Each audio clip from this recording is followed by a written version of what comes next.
Hello, Sasha here from So Make. I just thought I'd come over and touch base with you. It's been a while since I videoed a how-to project, so I've got a few ladies coming over tonight to one of my classes, and they're going to be making a bag, and they've requested that they learn how to make a sort of an everyday tote bag. So I thought I'd share it with you, and also be quite good for the ladies that are making the bag tonight to come back over and see how they make it again for anything they've forgotten in the class. Okay, for this everyday bag you're going to need to have the following equipment and materials. First of all, you're going to need to have some face fabric, and I've chosen this absolutely gorgeous Sophie Allport hair fabric. I've just got the new range of all of their prints, and they're absolutely lovely. You're also going to need to have some fabric to line the bag with, some interfacing, and I've just used single-sided fusible interfacing here, which you can get from most haberdasheries, or if you're stuck, give me a call. I've always got it on the roll. As you can see at the back, I've got a roll there. You're also going to need some webbing for the handles. You potentially might need to get some zip if you want to be quite adventurous and insert a zip into it, which I'm going to add on at a later date for a top up to the everyday bag. Equipment wise, you're going to need a set square, ruler, scissors, pins, fabric marker pen, sewing machine, and just, you know, your usual sort of sewing kit essentials. Okay, so first of all, what you need to do is you need to cut out all of your rectangular pieces for your bag. I've cut mine out 50 centimetres wide by 43 centimetres high, but you can make yours whatever size you want, depending whether you need it wider, taller, depending on what you're going to put in it. So this is going to have a bottom gusset on it, so I've got quite a wider bag and not so tall. First of all, you need to take your interfacing and place it on top of your main fabric. So as you look at the interfacing, there is a shiny side, which is a sticky side, and then you've got a much more softer side. So the shiny side goes against the wrong side of the main fabric. So if you just place that on the top, making sure that it is not overlapping, otherwise it can stick to the surface. And then what you need to do is you need to grab an iron, and then you just need to press this in place. Just double check that it's all aligned, and then just make sure that you press in place. Okay, so when you've pressed or ironed the interfacing onto the reverse sides, the wrong sides of your main fabric, once they're all on, sometimes you just need to hold it a bit longer in place, because some fabrics have a coating on and they don't particularly like this fusible interfacing. If you can't get a fusible, you can also get sew on. Obviously the difference is that you need to sew it all around first before you stick it on. Okay, so now I've done that, I'm going to put one of my pieces of fabric right side facing up, and then I'm going to get the other one and I'm going to put it on right side facing down. And then I'm just going to align it all the way around, make sure that it's all nice and aligned. And then if you grab some pins and then start to pin all the way around, I always put my pins in horizontal, that way I can stitch over them.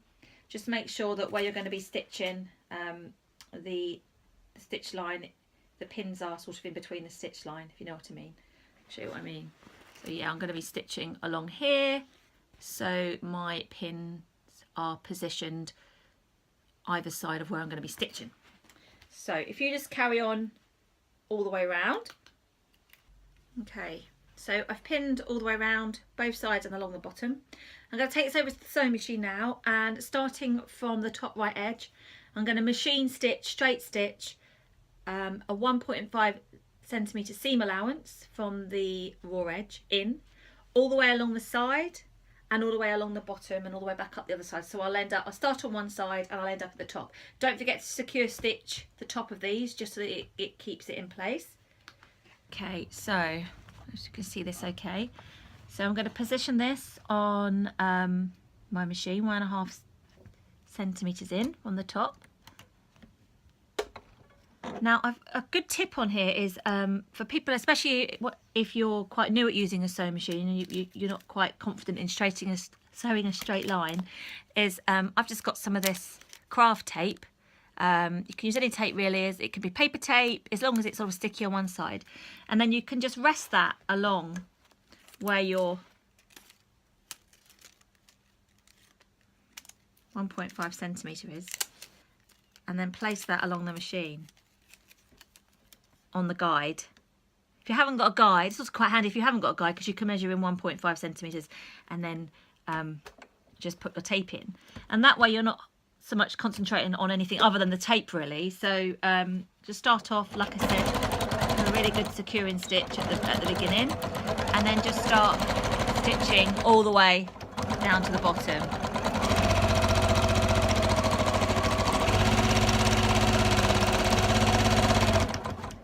Now, another question I get asked quite a lot is when you get down to the bottom and you have to pivot round to make sure that it's even from 1.5 and nowhere to stop. If you take a fabric pen and mark up either with a ruler, the most biggest ruler here in the world, 1.5 centimetres up from your bottom edge, and just put a little line, and then you'll know obviously it will come in 1.5 as well. And you can give yourself like a little dot stop line, and you can just do that on both corners just so you know exactly where to stop. So carry on down the bottom, stop your needle in that dot that you've put on your fabric, and then you can just swivel it around and then carry on all the way around. Okay, so as you can see, I've stitched both sides all the way round, and I'm now just going to repeat exactly what I did before on the lining fabric. So I'm going to put right sides together, pin them all the way around the 3 sides, and just do exactly the same, machine stitch all the way around. Okay, so that's both of my lining and my main fabric sewn, sides and bottom on both of them. See. Okay, so what we now need to do is that bottom gusset, and what that does is it allows our bag to sit flat. So quite a lot of people always get a bit confused on how to do these. So what you need to do is you need to put your hand inside your bag, go down to the first corner, and then if you open out that corner like so, and then pull it out so it turns into a triangle. And then I always open this out, as you can see. Look, there we go. Got a nice triangle there in that corner. Okay. Make sure that it's even looking either side. And then just lay it flat on the table. Now, depending on how deep you want your gusset, depends on how much down this corner you draw. So I'm going to have, I'm thinking I'm going to have a 10 centimetre bottom gusset. So that means I would come down 5 centimetres. I'm just going to grab one of my little sewing gauges, and I'm going to measure, and then bring this a bit more forward, you might be able to see it a bit better. That bottom corner, just move that camera, I'm going to measure from the bottom corner of the top of my triangle, rather, so the top of my triangle, I'm going to measure down 5 centimetres, and I'm just going to mark it with a pen. Okay, and like I said, just make sure that you've got similar distance either side of that, and if not, just readjust it so you've got it exactly right. And then with a ruler, draw a line all the way across, so it will look like that. Okay, now you need to do that on all 4 corners, so both corners of the main fabric and both corners of the lining fabric.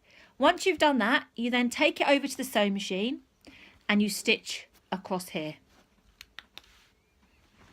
Okay, so I've marked all my positions of where I want this gusset to be. Another top tip is, as you can see, this is I've opened up the seams on both sides. Sometimes it can catch when you put it on the machine, so another little tip is to pop a pin on the diagonal like so, so it just keeps those seams open. And if you just do that, as you can see that one there isn't completely open, so just open that seam out of the back. There's my line, and I'm just going to pop a pin all the way through so it just makes sure that they stay open. Okay, so this goes on the machine. Same again. Make sure you do a nice back stitch. Start at the top of the line, and then I can see that properly. Might be better to put it here. I'm just going to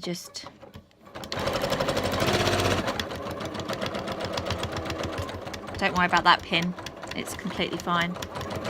And the same there. And then you just repeat that on all 4 corners. Okay, so that's all of my gusset corners stitched.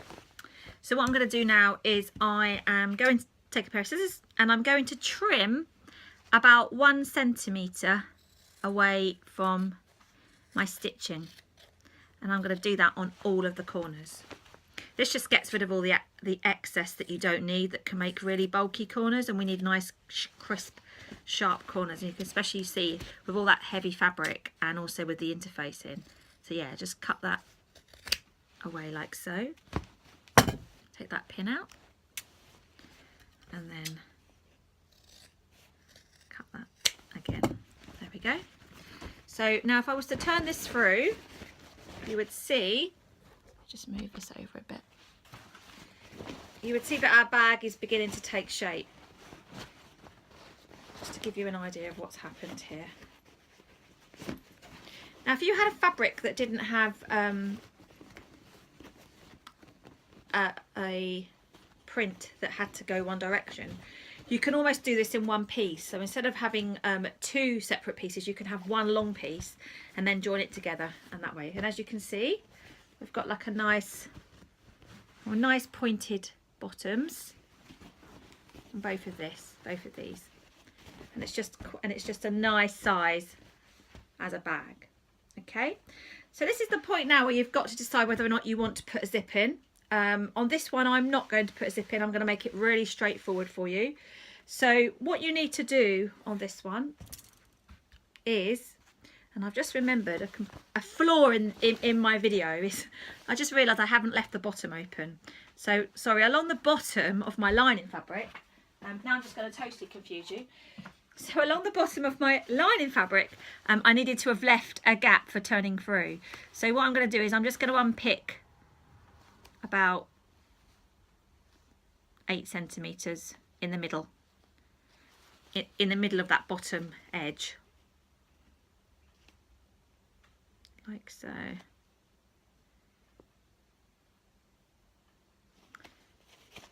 See, we're not always good at multitasking, are we? Making videos and making bags. Okay, so you just need to leave yourself a nice gap at the bottom to allow you to turn your bag through in a minute, otherwise you won't be able to, or be stuck. It wouldn't have mattered so much if we were putting a zip in, because we could have just done it a different way, but because we're not putting a zip in, we're gonna do it a lot simpler.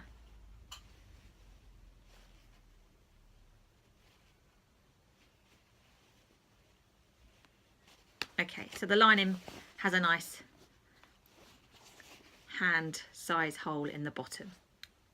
The next thing to decide is your handle, what sort of size handle you want, whether you want one that handles that go over your shoulder, or whether you want just nice little hand held straps. It's totally up to you. I'm going to do one that can potentially go over my shoulder, but it isn't too long to hold if I just want to hold it as well. So I think if you just get your web in and then just pop it down here, I'm thinking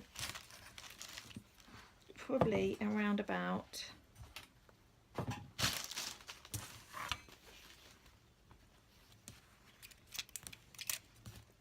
70 centimeters should be enough.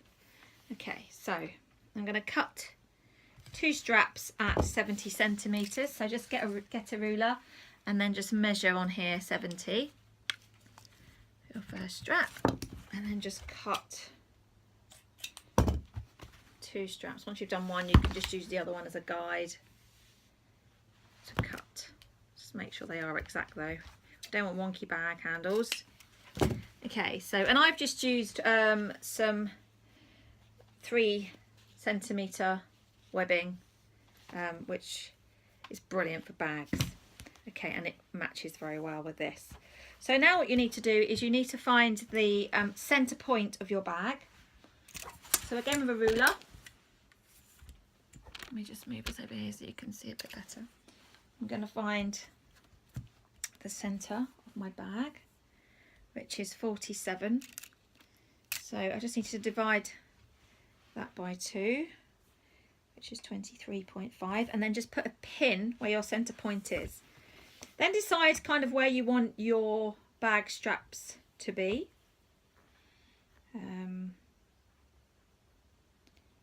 I'm going to have mine probably about 5 centimeters either side of my center point, which would be, so the outer edge here,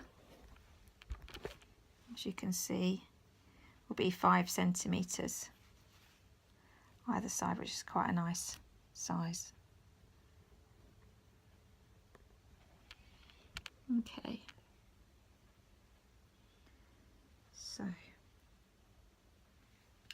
so I'm going to fold my bag strap end over by 1 centimeter, and I'm going to pop that on the bag, like I said, 5 centimeters from that edge. So center of the bag to the edge of the strap, and I'm going to put that about 6 centimeters from the raw edge top of the bag. And then what I'm going to do is I'm going to get a pin, and I'm going to pin this in position.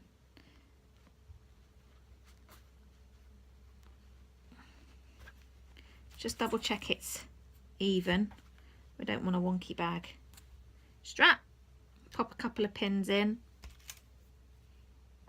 just to make sure it's evenly in place, and you're happy with where. And I've just gone all the way through the top fabric and the interfacing, and then just repeat that on the other side, but making sure you have what I call a U at the top of the bag.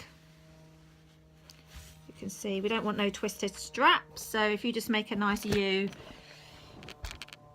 at the top here, so as you can see, fold it to create a U, and then again fold that in 1 centimeter, and then position it here, 5 centimeters in again,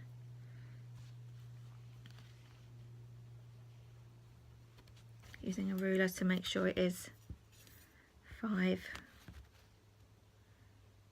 which it is, and then 6 centimeters down from the top, which again it is.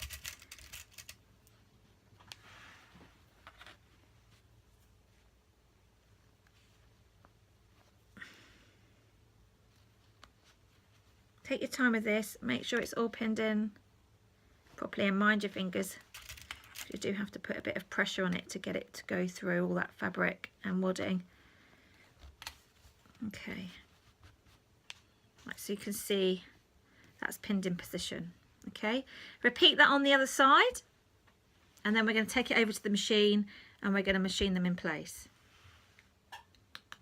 Okay, so I'm going to machine stitch these handles into place. It's really important to have a really heavy needle, at least 100, maybe a jean denim needle would be quite handy here. Get your handle in position. Take the pins out because it doesn't like going through pins and heavy fabric at the same time. And I'm just going to start off by going to a bit of a back stitch. And I'm just going to start off by going from one side to the other. Careful not to go actually onto the fabric. Stay on the webbing. As you can see there, I'm on the webbing. Okay. And then once you've done that, pivot the handle around like so. And just making sure that it's all nice and square. We don't want it going wonky. And then just machine stitch up about 3 centimeters. Okay.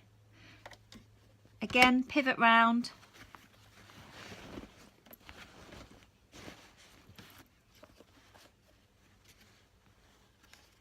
Making sure it's nice and even. And then machine stitch back over to the other side, to the edge. Pivot round again. And then machine stitch back to where you started. Now for extra reinforcement, you can machine stitch from diagonally from one corner to another, and this just reinforces the handles so they don't come out. So if you can see where your corner stitch is, just machine stitch from one corner to the next.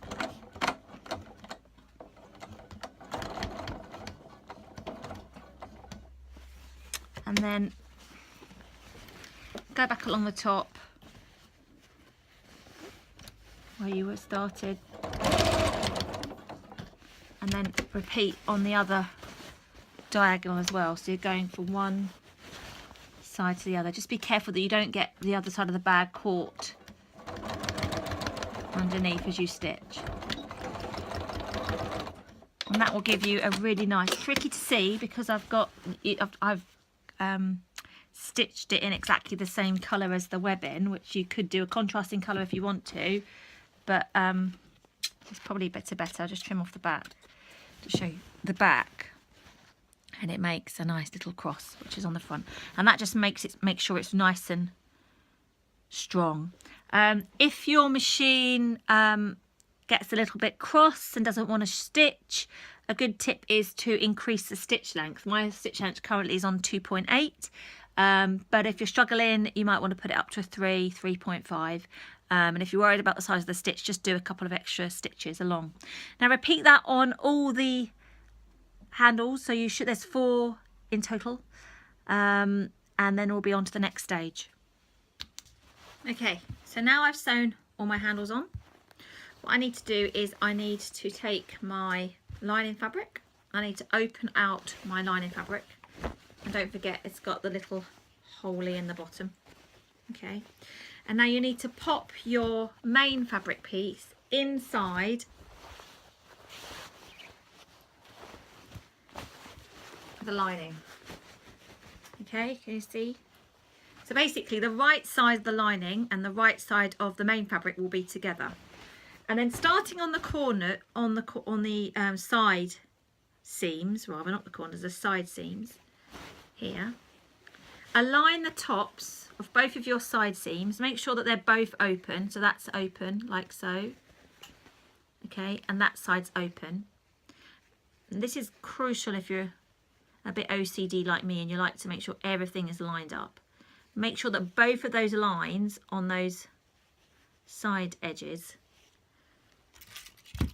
meet exactly. Now I always put a pin either side just because I don't want it to move at all, making sure that both of those seams are open and they're aligned on the top, and then pop a pin in.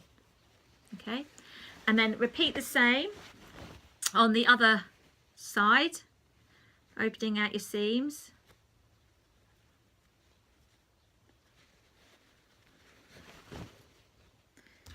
I'm just going to unpick a bit of the stitching here.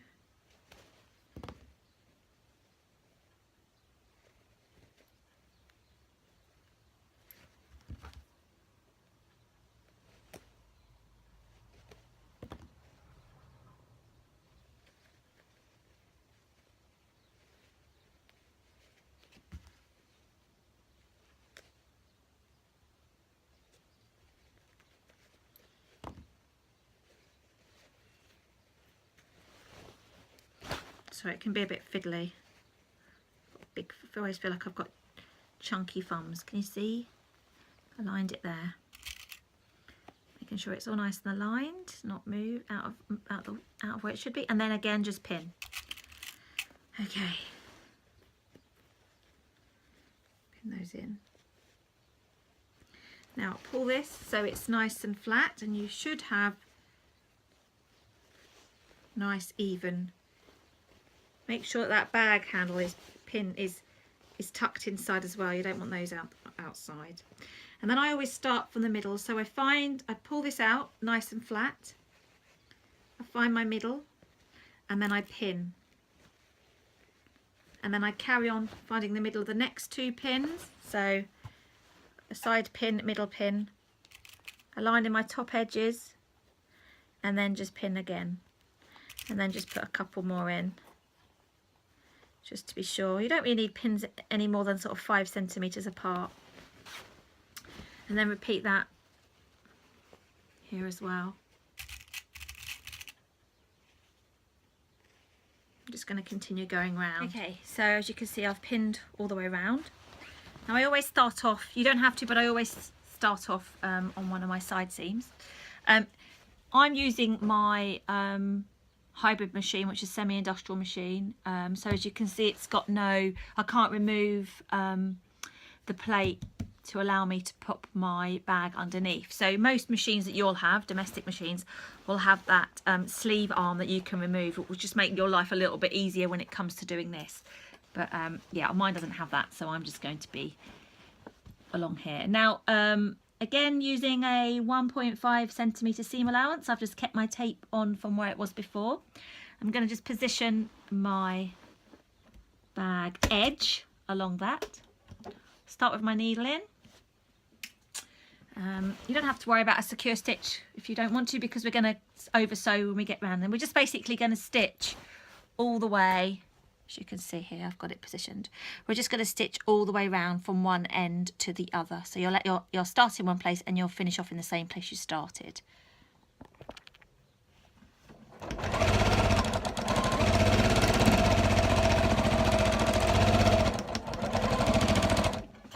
Don't forget to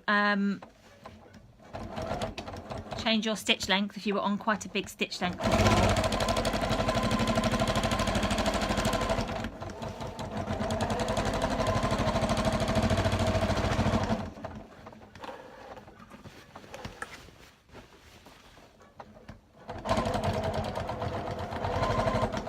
And again, it's probably quite a good idea that you've got quite a heavy, strong needle in here, so we don't end up breaking the needle.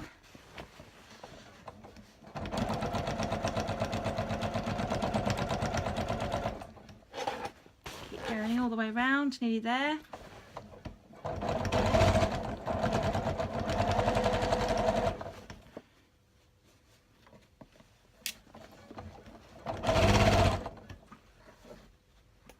Feel free to take the pins out as you go. I just leave them in and just take them out at the end because of the way I've positioned them. And now we're back at the start. So I'm just going to stitch over where I started. And that's that finished. Okay, now you've done that, you can just take out all the pins if you haven't already done so.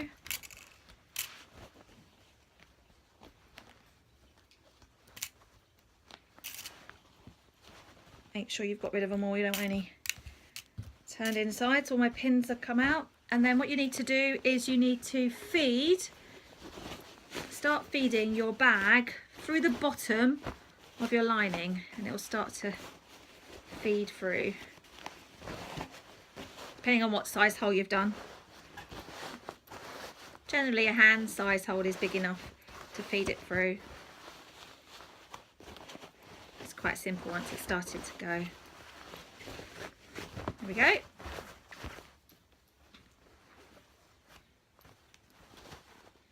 Get rid of any loose threads, if there's any loose threads at all. Okay, and then pull out your lining. And you can see that you've got the bottom of the bag here, and then you've got your lining in. So now what you need to do is you need to stitch the lining up. So make sure it's all nice and neat. Get rid of any loose stitches. Pull them tight. And then you can just press it with an iron. Make sure you've got the same seam allowance as you had before. Okay, and take an iron and just give it a quick press to make it nice and neat.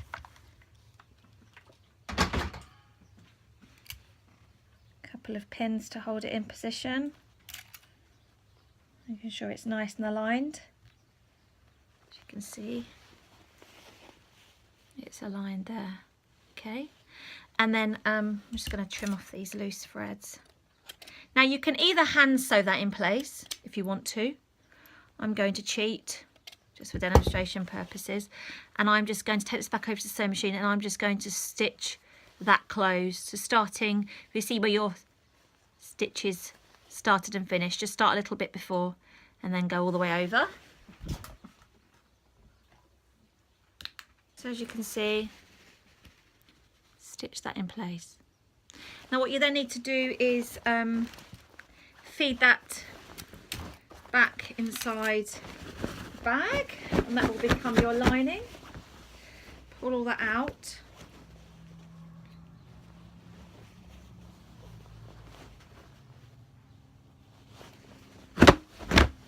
Give it a good old shake.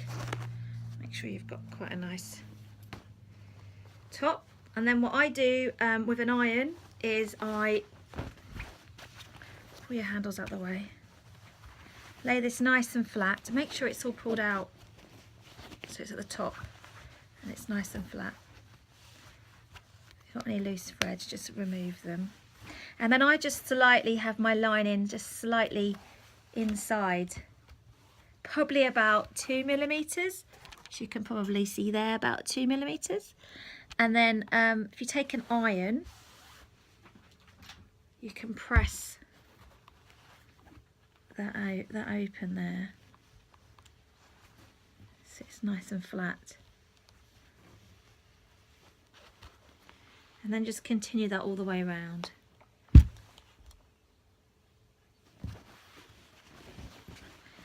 Opening out your side seams, pressing that, making sure it's all pulled out. Some iron moaning at me. Got one of these new cordless irons. Right, okay, so yeah, it's a bit fiddly, but just it's worth taking the time to just make sure it lays nice and flat. Okay, make sure it's even all the way around. Okay.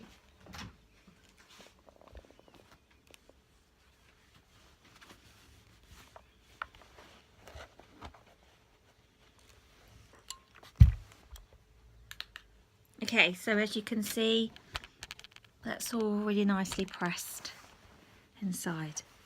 So you can leave it like that, your bag can be finished and that's fine. Or what you can do, and what I like to do, is I like to top stitch all the way along the top. And it's only probably about 1/2 centimetre, maybe a couple of millimetres. So starting again from the top edge, you just do a machine stitch all the way over. The good thing about that is that then holds these straps into place as well. You don't have to, you can leave them floppy if you want to and not stitch over them, but I just quite like them to stay in place. So I'm just going to take that over to the machine and do that now. Yeah, so as you can see, quite close to the needle, the edge, probably about 1/2 centimetre for now.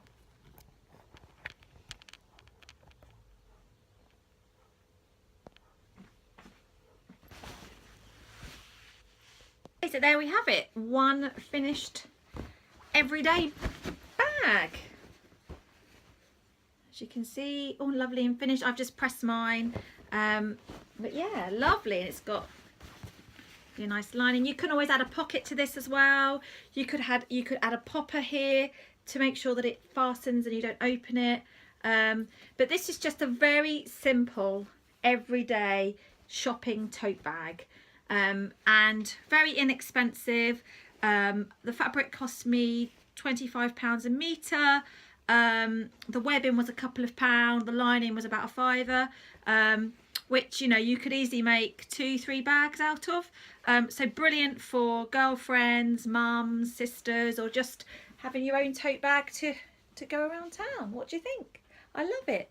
Okay, thanks very much for taking the time to watch my how-to video on how to make a tote bag.